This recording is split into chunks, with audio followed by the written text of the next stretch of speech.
خوشحالم که در خدمت شما هستم با برنامه‌ای درباره تاریخ ایران، درباره تاریخ دوره صفوی، تاریخ دوره‌ای که زندگی ما و شما رو عوض کرد، هرچند که این سلسله ظاهراً از بین رفته.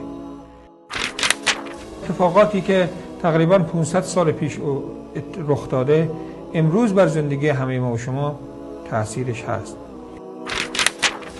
به سلطنت رسیدن اولین شاه صفوی به نظر من یک سکوت عامدانه در ایران در مورد سلسله صفوی هست و هر چیزش رو کوشش میکنن که به ما نگن. بعضی چیزا و خیلی چیزای مهم رو از ما و شما مخفی میکنن. اما شما میدونید که 500 سال قبل نامی از روحانی نبود، از روحانی شیعه در ایران نبود. نام و نشان و اثری ازش نبود. نه کسی حجت الاسلام میشناخت، نه کسی آیت الله رو میشناخت، نه اسم همه جدید آیت الله عظما رو میشناخت، مرجع تقلید، اینا چیزایی نبود و هیچ کس به طور مطلقاً اینجور مردم رو نمیشناختن. پس ما باید اینها رو بشناسیم.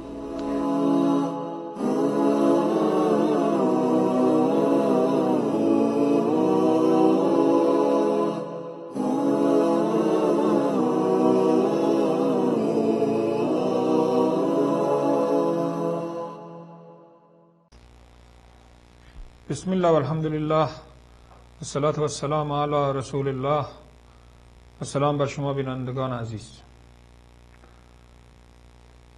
ما با یک سلسله از برنامه‌هایی درباره تاریخ ناگفته صفویان در خدمت شما هستیم. امروز برنامه اول در این باره هست و تاریخ صفویان را از اول بررسی می‌کنیم. نکته دو که به عنوان مقدمه را باید خدمت شما عرض کنم این است که 500 اندی سال پیش در ایران یک اتفاق عظیمی افتاد. این اتفاق تا امروز تأثیرش بر زندگی ما هست. مردی به نام شاه اسماعیل تونست تبریز رو تصرف کنه و بعد به تدریج تمام ایران رو و حتی بعضی از سرزمین‌های مجاور رو تحت تصرف خود در بیاره و یک امپراتوری درست کنن. این سلسله به نام صفوی مشهور بوده و 200 سال و بیشتر بر ایران حکومت کرده و به شما خواهیم گفت که چگونه حکومت کرده و چه بلایی بر سر ساکنان این کشور آورده. منتها بعد از 200 اندی که این حکومت از بین رفته تأثیرش هنوز هست. یک شاخه از این حکومت بعد از نابود شدن صفوی ها همونطور به حکومت ادامه داده، یعنی شاخه اصلی و میراث شوم صفوی تا امروز برای ایرانی‌ها باقی مونده. به طور مثال عرض کنم ما 550 سال پیش یا 500 سال پیش یا حتی 450 سال پیش ما 500 سال پیش کسی رو به نام آخوند نمیشناختیم. امروز آخوند جزو شناسنامه ایرانی است. دارن به ما حکومت میکنن. حوزه علمیه‌ای وجود نداشت. کتاب‌های دینی شیعه وجود نداشت. اصلا در دنیا وجود نداشت. در دوره صفوی ها اینها ساخته شد و با رفتن صفوی ها اینها نرفتن، بلکه بر تار پود این مملکت حکومت کردند. بین صفوی ها تا وقتی که این ملایان خودشون حکومت به دست گرفتند چند قرن فاصله بود، اما در این چند قرن هم اونها حکومت کردند. حکومت های رنگارنگی اومدن و رفتن، حکومت های ضد دینی اومدن، حکومت های اومدن که چادر رو از سر زنها برداشتن. اما با این وجود از تأثیر معنوی روحانیون شیعه میترسیدن، روحانیونی که زاده سلسله صفوی هستند. پس پادشاهان صفوی تا حالا دارن به ما حکومت میکنن. برای مثال عرض کنم که قبل از سلسله خمینی پادشاهی به نام محمد رضا شاه در ایران بود. سلسله پهلوی بود. شاه اولش این قضیه دین بود که چادر از سر زنها برداشت، اما وقتی که یک نفر سنی در کردستان سعی کرد مذهب شیعه رو به نقد بکشه به نام مردوخ، به کوشش به صدای اعتراض علمای شیعه بلند شد و شاه برای ساکت کردن اینها مردوخ رو ساکت کرد. در زمان محمد رضا شاه که کاباره در تهران آزاد بود و خود بنده یادم میاد که در خیابان‌های تهران در همون سالهای 55 54 53 که میرفتیم همین مسیحی‌ها میومدن با شکل هیبت خارجی، توریستا میومدن به ما کتابچه میدادن، تبلیغ دین مسیحیت میکردن، آزاد بودن. خودم چند بار جلوی من تو خیابون گرفتن، برای من جزوه دادن، تبلیغ دین مسیحیت با ادب و احترام به ما میدادن، کسی بهشون چیزی نمیگفت. اما در همون جا وقتی که سنی‌ها جمع شدن رفتن پیش دربار که تا از شاه یک چیز بگیرند، عرضم به حضورتون که مسجد بگیرن برای اهل سنت، علمای شیعه بلند شدن گفتن شاهنشاه این خط قرمز ماست، شما حق ندارید که به شیعه ها به سنی ها مسجد بدید و الا ما شلوغ میکنیم. و به مسجد ندادن. پس علمای صفوی، پادشاهان صفوی، حتی در زمان محمد ظاهر شاه که در تهران کابارهایی بود که هر شب به اصطلاح استریپتیز بود توش، زنها با رقص لخت می شدن، هم آزاد بود، مسجد اهل سنت آزاد نبود. پس و این در زمان خود صفوی هم آزاد بود، ما بهش میرسیم. در زمان خود صفوی ها همه جور انواع فساد آزاد بود که حتی در اروپا ممنوع بود. امرود خانه ها بود، فاحشه خانه ها بود، نمیدونم لذت خانه ها بود، بنگ خانه های برای بنگی ها بود و این چیزا آزاد، ولیکن مسجد اهل سنت ممنوع. پس اون سیاست تا امروز ادامه داره. خلاصه قضیه این است که سلسله صفوی بر زندگی ما تا امروز تأثیر داره و حالا که خودشون اومدن تمام قوا در دستشون، ارتش، سپاه، قوه مقننه، اجرایی، رئیس جمهور و همه چیز به دست خودشونه. حالا دیگه به اصطلاح خودشون نور علی نور و برای به اصطلاح ما ظلمات علی ظلمات. به طور مثال خود بنده از جوانی تا امروز تحت تاثیر سلسله صفوی هستم، یعنی به خاطر اینکه عقیده خود را عوض کردم و از مذهب شیعه بریدم مجبور شدم که از ایران بیام بیرون. مثل من از اول تاریخی که شیعه اومدن، صفوی اومدن، اهل سنت از ایران اومدن بیرون و به کشورهای اطراف مهاجر شدن. نمیذارم، اجازه نمیدم.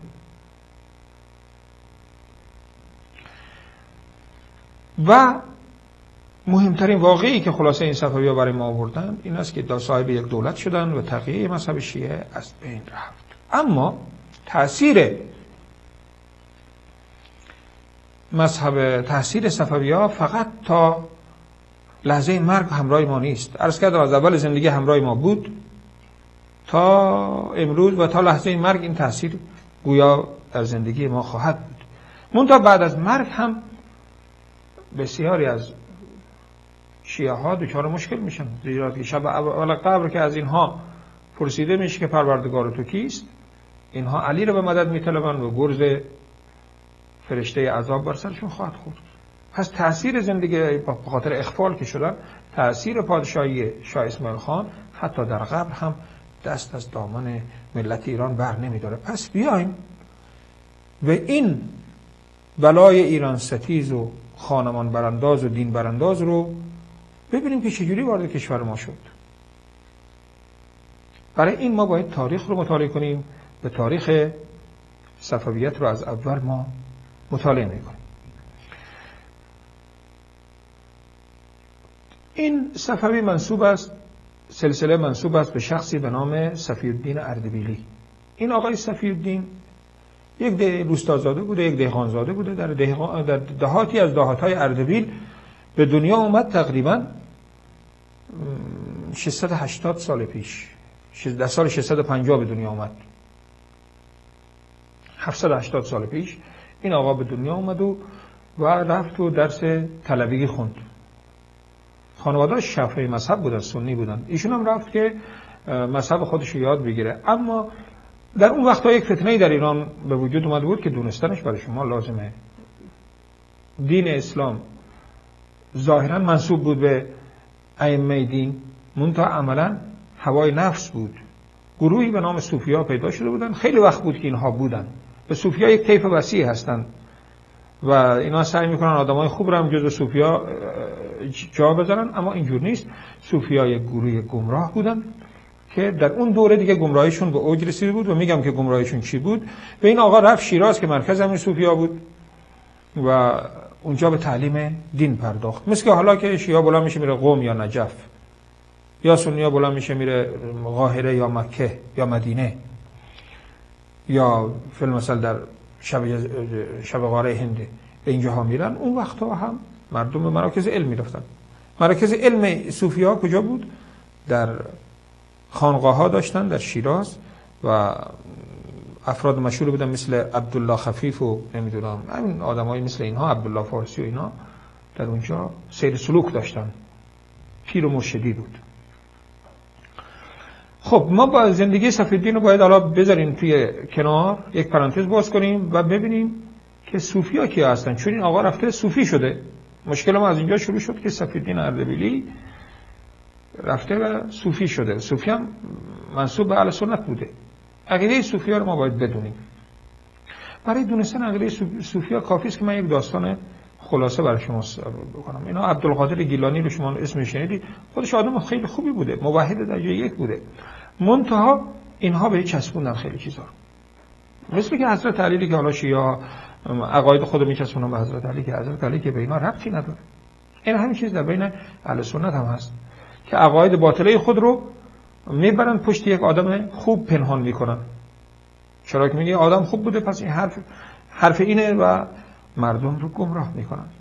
برای اینکه بدونید که کسایی که عبدالقادر گیلانی رو، این صوفیایی که به اصطلاح منسوب به او هستن، قادریه و دیگران اینا چه جور گمراه بودن، این داستان رو توجه کنید. اینا در کتابای خود نوشتن که روزی که عبدالقادر گیلانی وفات یافت رحمت الله علیه، یکی از همین پیرا مرشدا اینا خواب دید ایشون رو که با تو چی کردن. ایشون گفت که والا شب اول قبل که فرشته ها اومدن، نکیر و منکر اومدن، میگه گفتم پروردگار تو کیست. در خواب حالا این برای اینا تعریف میکنه. داستان خوابه. عبدالقادر خب دیگه دو دنیا که نیومده، در خواب داره برای یکی از مریدای خودش تعریف میکنه و مرید طبعا داره دروغ میگه. میگه گفت پروردگار تو کیست. عبدالقادر گیلانی بهش گفته که شما مگر مسلمان نیستید؟ مسلمانی این است که اول سلام کنید، دست بدید، مصافحه کنید. میگه فرشته گفتن حرف معقولی است، باش سلام کردن، باش دست دادن. میگه عبدالقادر مرده زیر قبر دست فرشته عذاب رو گرفت، یا فرشته نکیر و منکر، فرشته که سوال میکنه شب اول قبر. گفت شما اول به ما بگو ببینم، شما به من جواب بدید، سوال من جواب بدید. شما چرا وقتی که خداوند فرمود و اذ قال ربک للملائکه انی جاعل فی الارض خلیفه، شما گفتید قالوا اتجعل فیها من یفسد فیها ویسفک الدماء، شما چرا گفتید که بندگان خدا یا الله شما بندگانی خلق میکنی که کسی رو خلق میکنی که فساد کنه و خون بریزه. شما بگو ببینم چرا شما حضرت محمد صلی الله علیه و سلم، حضرت عیسی و هم بنده رو، یعنی عبدالقادر گیلانی رو با ابو جهل، ابو لهب و فرعون یک جمع زدی، گفتی اتجعل فیها من یفسد فیها و یسفک الدماء. فرشته ساکت شدن، گفتن ما جواب نداریم. گفت یالا جواب من رو بدید تا من جواب شما رو بدم که پروردگار من کیه. یعنی عوض که اون از این سوال کنه فرشته سوال کنن، آقای مورد داره از اون سوال میکنه. میخوام داستانای صوفیا رو به شما بگم.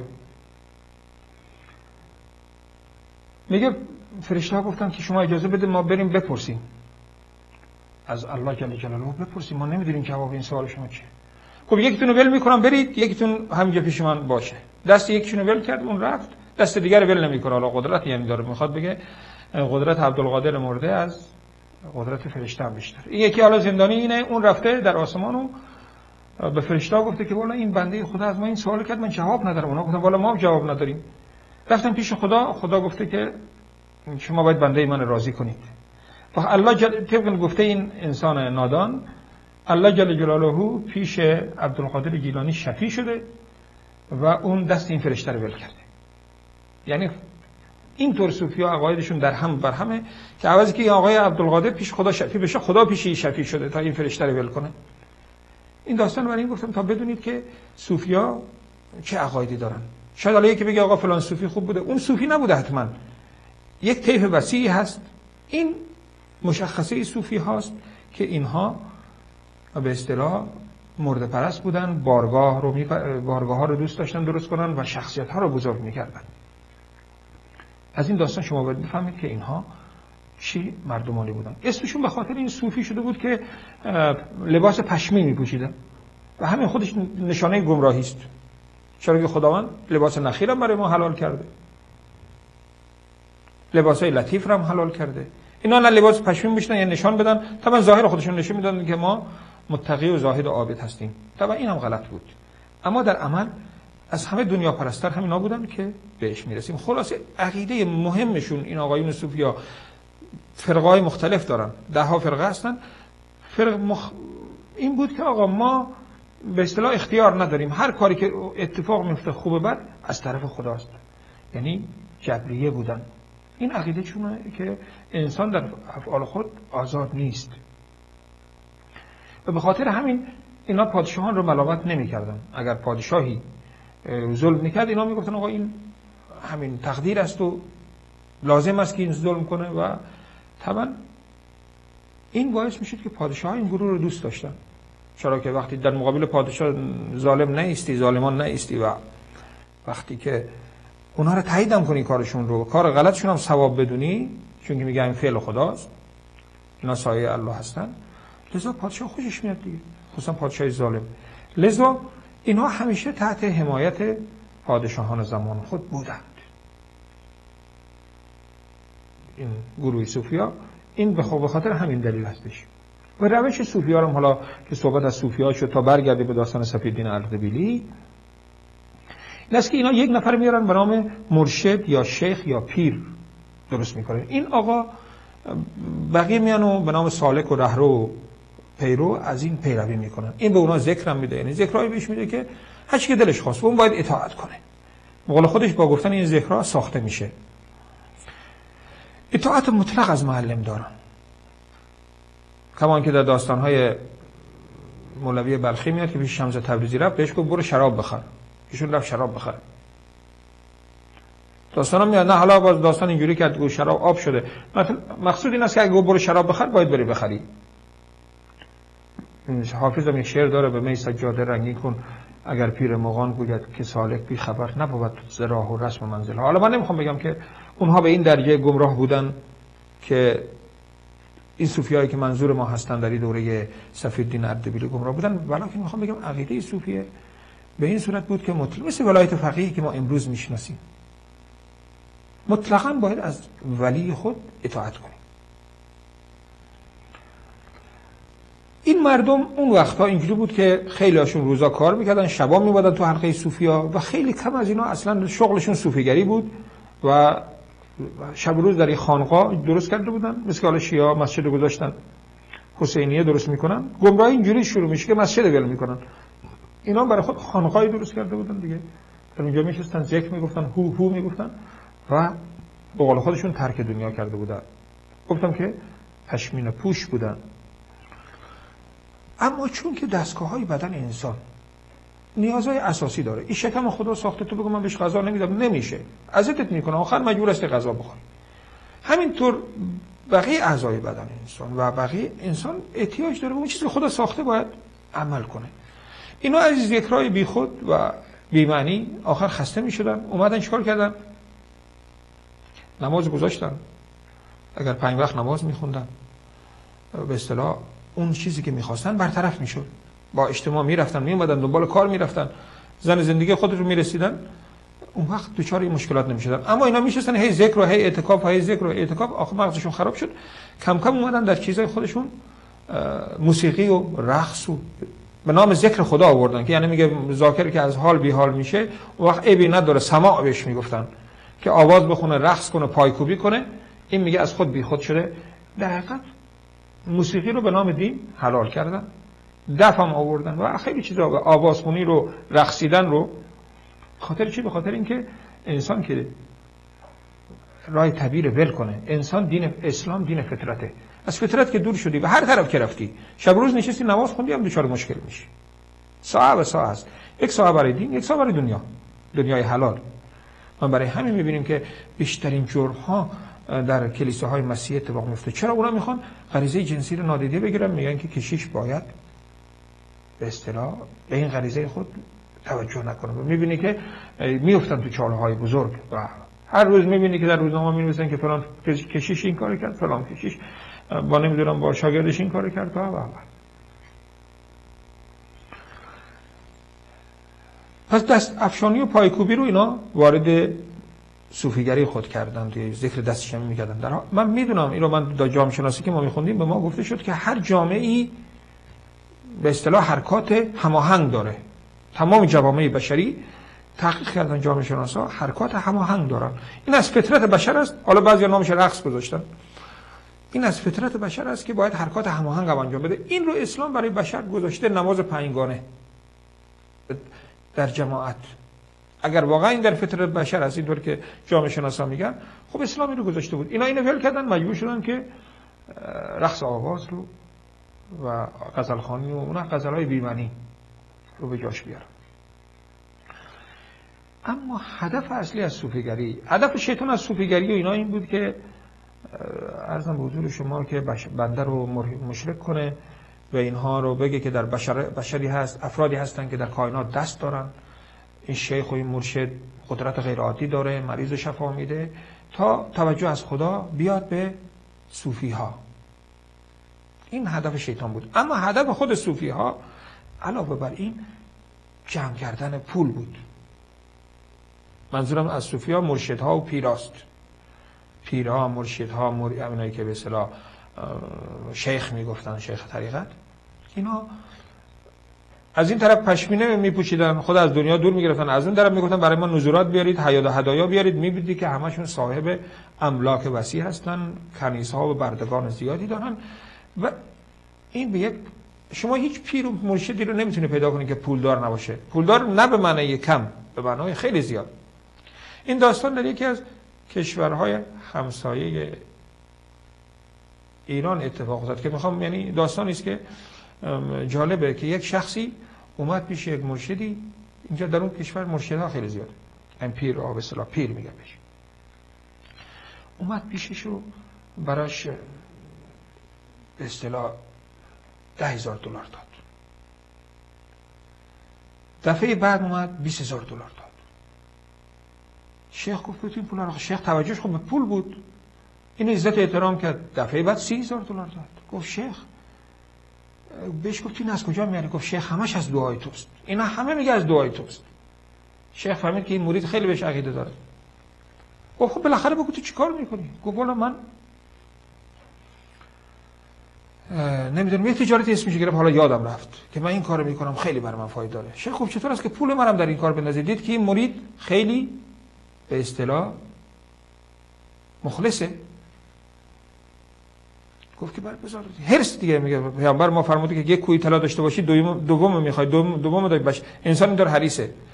نمیدونم 600,000 یا $700,000 براش داد. اینقدر پول دار بود که در تجارت خدا یعنی این رو چی کرد. این هم دیگه 600,000 $700 که گرفت رفت و به خارج از کشور رفت و اصلا این کلکی زده بود که پول از شیخ بکشه، که البته این جرأت هم داشت که 50,000-60,000 خرج کنه تا 10 برابرش بگیره.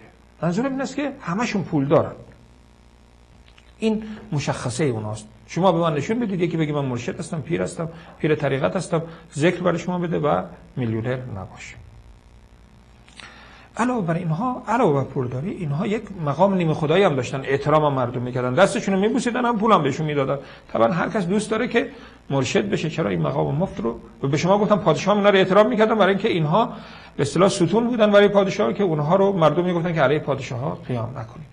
امیدوارم که به شما به اصطلاح یک تصویر جامعی از صوفیگری داده باشم. حالا بریم دنباله زندگی شیخ صفی‌الدین اردبیلی. ما چرا از صوفی‌ها صحبت کردیم؟ برای اینکه داشتیم از پدر بزرگ، یعنی از جد صفوی‌ها داشتیم برای شما میگفتیم که این آقا در جوانی که رفت درس خوند رفت صوفی بشه. وقتی که ایشون به شیراز رفت و یک کمی صوفیگری یاد گرفت و برگشت به اردبیل، باز از اردبیل بلند شد رفت به گیلان. در اونجا یک آقایی بود به نام به اصطلاح شیخ زاهد گیلانی، مشهور بود، از اون مرشدایی بود که مشهور شده بود. ایشون هم رفت در اونجا معتکف شد و 25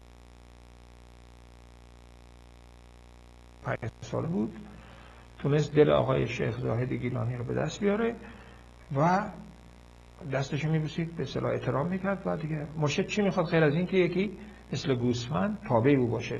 اون به این علاقه پیدا کرد و بهش دختر خودش داد. این شد داماد شیخ زاهد گیلانی و در آخر عمر خودش 20-25 سال پیش اون بود شیخ زاهد گیلانی چه اسمی هم بر خودش انتخاب کرده، شیخ زاهد. کی میدونه تو زاهدی؟ خود من بگم آقا نمیدونم روزگار، ما که نباید بگم. به هر حال ایشون که مرد گفت ای آقا صفی‌الدین اردبیلی جانشین من بشه، داماد من، شوهر دخترم. معلومه که پسر نداشته، چون این پیرا بچهای خودشون رو، مرشدا بچهای خودشون رو جانشین میکنن، چرا که این نون آب و آدم به کسی دیگه نمیده. حالا حتما اون پسر نداشت که به دخترش رسه، گفت حالا داماد من بگیره. این سکوی اول پرتاب صفوی‌ها بود، یعنی خشت اول سلسله صفوی این بود که این آقا شد رئیس دم دستگاه شیخ زاهد گیلانی. این مریدای خودشو برداشت و اومد، حالا 49 ساله است آقای صفی‌الدین اردبیلی. اومد کجا؟ اومد به اردبیل. اونجا دیگه یک بارگاهی درست کرد و خانقاهی درست کرد و دم دستگاه خودو زیاد کرد و امر معروف و نهی از منکر میکرد. حرفای خوبی هم میزد، اینا حرفای خوبی هم میزنن، دل مردم به دست می آورد. و دیگه این مریدام دیگه چون که از اول مرید شیخ زاهد بودن این رو احترام میکردن و خلاصه دم دستگاهی به هم زد و پیروان این زیاد شد. و گفتم یکم هم همین مدرن بازی در آورد و همین سماع و اینا رو آذربایجانی‌ها نمیدونستن، در خانقاه داخل کرد و همین ذکر و موسیقی و آوازو که جوان‌ها رو جلب کرد، چرا که هم دین بود هم دنیا. و دم دستگاهی بزرگ شد. این به اصطلاح اولین قدم بود که ایشون مشهور شد. یعنی پیر حالا باید البته سلسله درست نکنه، مثل این 10 مرشد دیگه در ایران بود. اما اینجا یک اتفاق دیگه افتاد که این آقای صفی‌الدین اردبیلی رو مشهورتر کرد و اون این بود که وزیری به نام خواجه رشیدالدین فضل الله که وزیر قازانخان مغول بود. این آقای خواجه رشید یک یهودی بود، اصلا یهودی بود. یهودی‌ها و هندوها اینا معمولا کارهای طبیبی رو میگیرن، حکیم خودشون رو میکنن، چرا که از این رو چون پادشاهی که ظالم خیلی میخورن و آدمای بزرگی که ظالم باشن خیلی میخورن مریض میشن، اینا به حکیم احتیاج دارن و اینا از این رو پول در می آوردن. یک از راه پول در آوردن برای یهودی‌ها و هندوها و خیلی مردم همین حکیمی بود. البته ما منکر علم حکیمی نیستیم، منتها اینها این شغل رو در بست داشتن. همین آقای خواجه رشیدالدین فضل الله که اول یهودی بود، پدر بزرگش هم حکیم بود، پدرش هم حکیم بود. خدا میدونه تا چند نسل اینها تبابت میکردن و پدر بزرگش رو اسماعیلی‌ها در خراسان در پیش اونا بود و بود یهودی. به هر حال این آقا وقتی که به دربار قازانخان رفت اونجا مسلمان شد. رشید الدوله بهش میگفتن، رشیدالدین شد که 14 پسر داشت، پسراشو در همه جا سر کار گذاشت. اما رقیب داشت، برای اینکه بتونه رقیبای خود رو از من ببره مردمداری میکرد. یکی از بهترین راه مردمداری این بود که به شما گفتم که پادشاه مرشدا و پیرا رو دوست داشتن، شیخ‌های طریقت رو کمک میکردن بهشون. اما شیخ زاهد گیلانی رو مغولا کمک میکردن، همون به اصطلاح مرشد همین صفی‌الدین رو. اینم به صفی‌الدین اردبیلی خیلی کمک میکرد. در یکی از کتابای همینا مکاتبات اینا که مونده اینطوری نوشته شده که این آقا که به منابع آقای خواجه رشید وزیر به خانقاه اردبیل رفته، این چیزا رو برای هدایا رو برای شیخ صفی‌الدین اردبیلی داده. نگاه کنید چی نوشته اینجا. تبدیل به کیلو کرده شده. گندم 15000 کیلو، برنج سفید شده 30000 کیلو، روغن گاو 1600 کیلو، عسل 3200 کیلو، ماست کیسه کرده دیرپا 800 کیلو، دوشاب شیره خرما یعنی 400 کیلو، شکر 400 کیلو. شکر مثل الان نیست، اون وقتا شکر خیلی قیمت داشت. نبات مصری 400 کیلو، گاو نر سیر است، گوسفند 100 سیر است، غاز 190 عدد، ماکیان 600 عدد، گلاب 30 شیشه، پول 10000 دینار. ببینید اینطوری پول میدادن. معلوم است که اینجا مرشد کسی حاضر است که این شغل به این نون آبدار مفت نشسته بودند و لنگر انداخته بودند و کنگر میخوردن و این پول رو به صفی‌الدین اردبیلی میرسید و دیگه حتما اصلا همش تنهایی نمیخورد و به همین مریدان میداد. اینطور بود که از دسترنج ملت ما صفی‌الدین اردبیلی و دیگر صوفیان زندگی و با کمک شاهان، چرا که اونها از شاهان مدد میکردن دیگه، میگفتن جلوی شاهان بایستی گناهکار میشی، جلوی ظالما و اهل جهنم هستی. اینطوری بود که اینها فایده گرفتن از زندگی و استفاده کردن. به هر حال این مرد در سال 734 بعد از تقریبا 80 سال عمر از دنیا رفت. طبعا این دیگه پادشاهی خود رو، صوفی پیر شیخ مرید صوفیگری خود رو، رئیس مرشد بودن خود رو نداد به دامادش، چرا که خودش پسر رو داشت دیگه، نیازی داشت که مثل شیخ زاهد گیلانی داماد خودش رو به اصطلاح شما، به اصطلاح ما چی کنه، جانشین خود کنه. داد به کی؟ داد به پسر شیخ صدرالدین. داستان شیخ صدرالدین رو بعد از دیدن یک میان برنامه کوتاه دنبال می‌کنیم.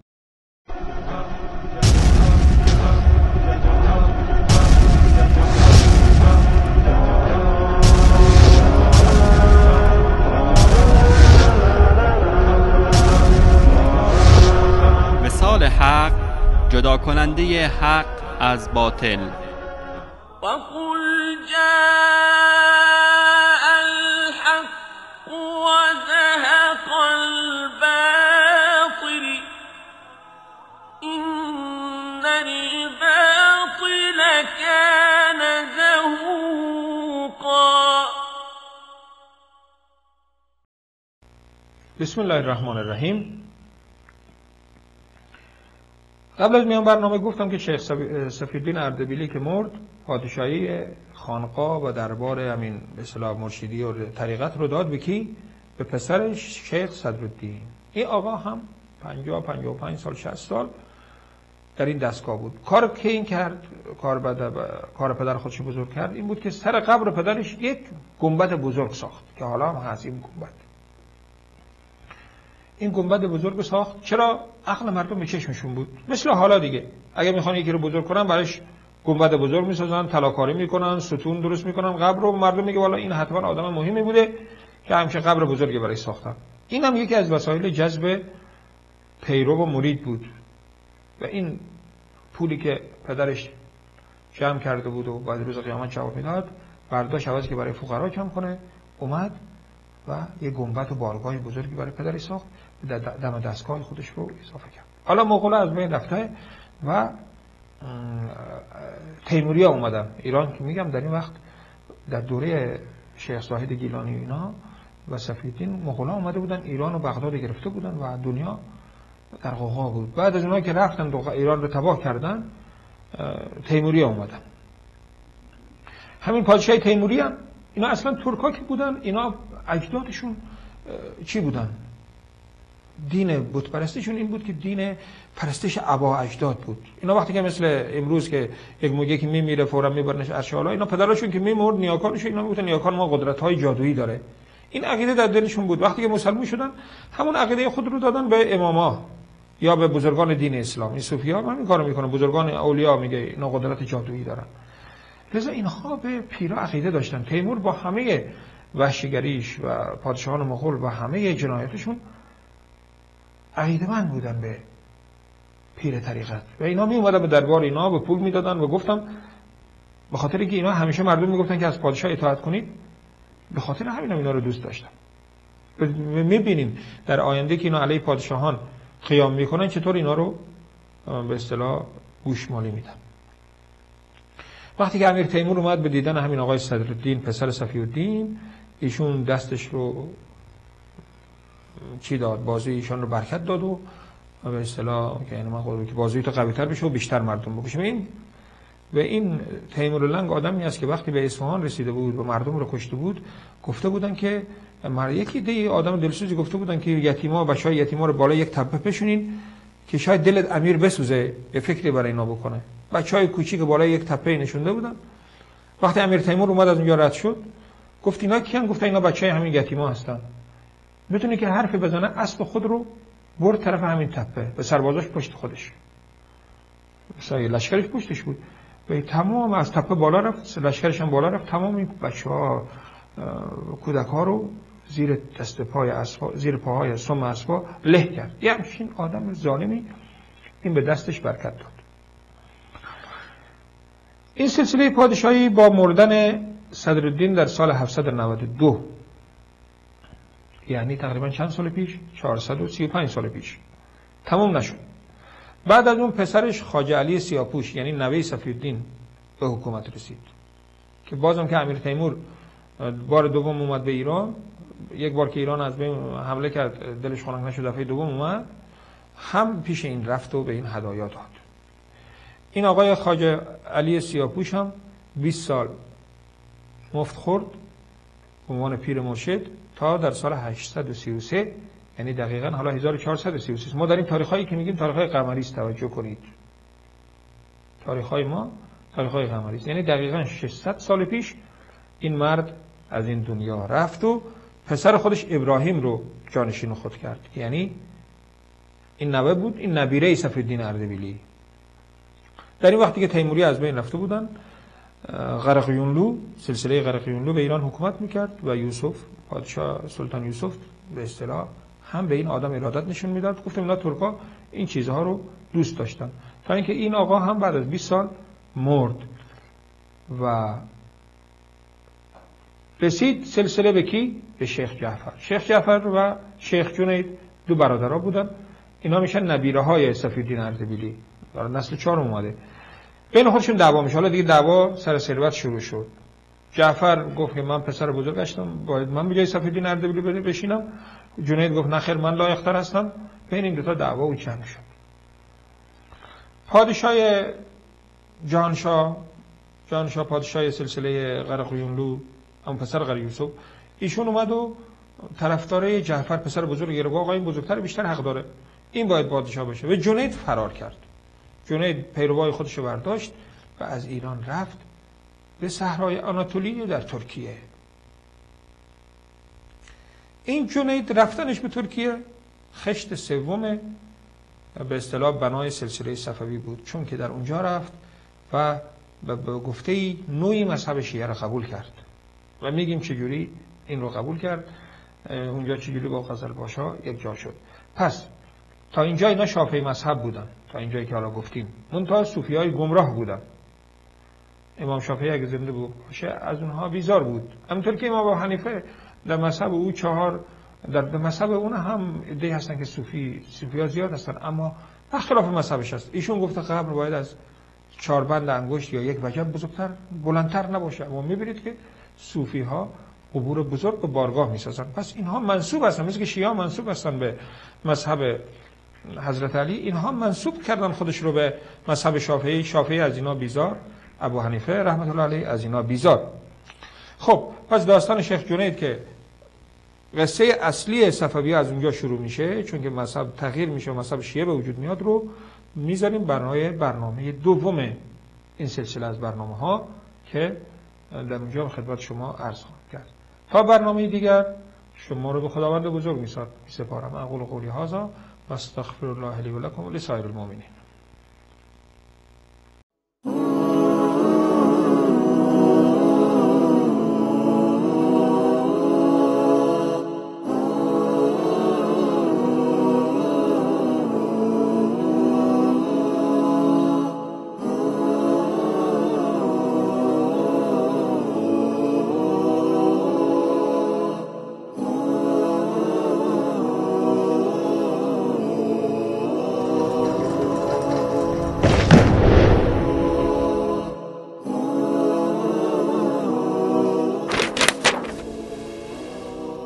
خوشحالم که در خدمت شما هستم با برنامه‌ای درباره تاریخ ایران، درباره تاریخ دوره صفوی، تاریخ دوره‌ای که زندگی ما و شما رو عوض کرد، هرچند که این سلسله ظاهراً از بین رفته.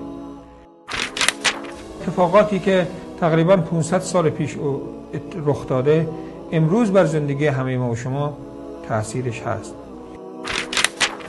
به سلطنت رسیدن اولین شاه صفوی به نظر من یک سکوت عامدانه در ایران در مورد سلسله صفوی هست و هر چیزش رو کوشش میکنند که به ما نگن. بعضی چیزا و خیلی چیزای مهم رو از ما و شما مخفی میکنن. اما شما میدونید که 500 سال قبل نامی از روحانی نبود، از روحانی شیعه در ایران نبود، نام و نشان و اثری ازش نبود. نه کسی حجت الاسلام میشناخت، نه کسی آیت الله رو میشناخت، نه اسما همه جدید، آیت الله عظما رو میشناخت، مرجع تقلید، اینا چیزایی نبود و هیچ کس به طور مطلقاً اینجور مردم رو نمیشناختن. پس ما باید اینها رو بشناسیم.